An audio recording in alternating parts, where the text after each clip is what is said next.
Сайн байцгаана уу та бүхэндээ энэ өдрийн мэндийг хүргэе. Компьютер хичээл байж учраас компьютер заавал суулгах шаардлагатай програмуудыг эхнээс нь бичлэг болгон хүргье. Хамгийн ихний програм бол WinRAR буюу файл архивлэгч. Энэ програм бол компьютерт хамгийн түрүүнд суулсан байх шаардлагатай програм шүү. Таны файл нэгдэхгүй RAR үргэлжлэлтэй байх юм бол WinRAR програмыг заавал шуурдлах шаардлагатай. За ингээд WinRAR програмыг суулгахдаа та компьютерийнхаа үйлдвэрлэлийн системийг хідэн бит гэдгийг харах хэрэгтэй. Ингийн тулд My Computer-ийнхаа Properties хэсэг рүү орно.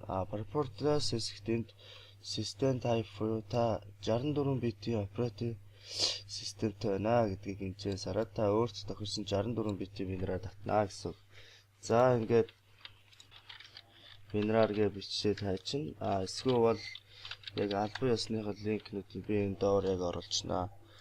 За ингээд энэ чигээр та өөрт тохирсон улсын хэл дээр ингээд татаж болно.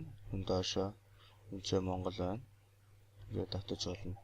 За би эндээс 561 64 бит WinRAR гэдгийг татъя.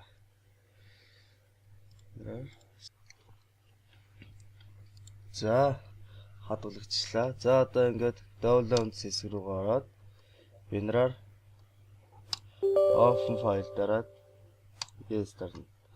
За ингээд install хийгээл toggle хийгээл ok дараал.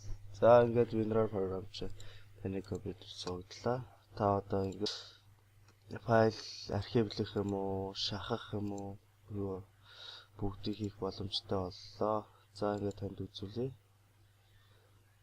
Ингээд ороод ирсэн байна. За нэгийг задлж үзүүлье. 102 дээр extract files.